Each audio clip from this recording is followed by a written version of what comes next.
महाराष्ट्रातील शेतकऱ्यांसाठी अतिशय आनंदाची बातमी।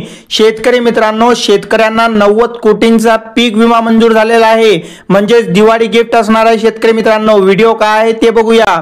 शेतकरी मित्रांनो, सिंधुदुर्ग जिल्हा अधीक्षक कृषी अधिकारी आणि भारतीय कृषी विमा कंपनी यांच्या विद्यमाने राबवण्यात आलेल्या पुनर्वचित हवामान आधारित फळ पीक विमा योजना आंबिया बार 2024-25 अंतर्गत विमा नुकसान भरपाई रकमेचे वितरण सुरू झाले आहे। शेतकरी मित्रांनो, या नुकसान भरपाईसाठी राज्यातील 43,000 जिल्ह्यातील 43,000 शेतकरी पात्र आहेत।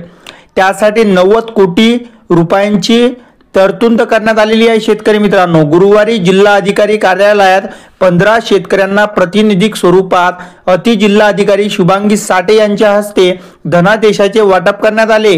दरम्यान दिवाळीपूर्वी सर्व शेतकऱ्यांच्या खात्यात पीक विमा रक्कम जमा होणार असल्याचे पालकमंत्री नितेश राणे यांनी स्पष्ट करत विमा कंपनीने यापुढे अशी दिरंगाई न करता ठरवलेल्या वेळेतच रक्कम जमा करावी असे सत्य सूचना मंत्री नितेश राणे यांनी दिले।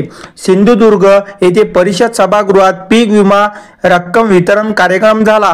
यावेळी स्पीडन दौऱ्यावर असलेले पालकमंत्री नितेश राणे यांनी या कार्यक्रमासाठी ऑनलाईन उपस्थिती दर्शवली।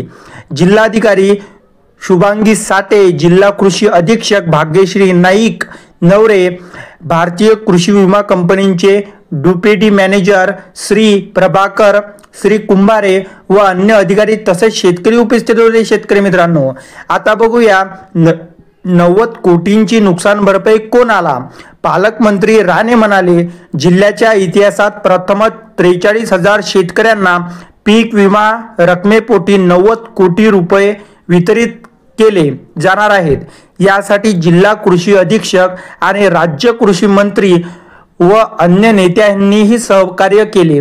दिवाळीपूर्वी शेतकऱ्यांच्या खात्यात रक्कम जमा होणार आहे। शेतकरी मित्रांनो, जिल्ह्यातील 43,000 शेतकऱ्यांच्या बँक खात्यावर 2 टप्प्यामध्ये नुकसानीची रक्कम दिवाळीपूर्वी जमा होईल। म्हणजे शेतकरी मित्रांनो, येत्या 1 ते 2 दिवसात ही रक्कम शेतकऱ्यांच्या खात्यावर जमा होणार आहे असे नितेश राणे आणि त्यांच्या सहकारी मित्रमंडळांनी सांगितले आहे। आणि व्हिडिओ जर आवडला असेल तर चॅनलला सबस्क्राइब आणि व्हिडिओला लाईक नक्की करा। धन्यवाद।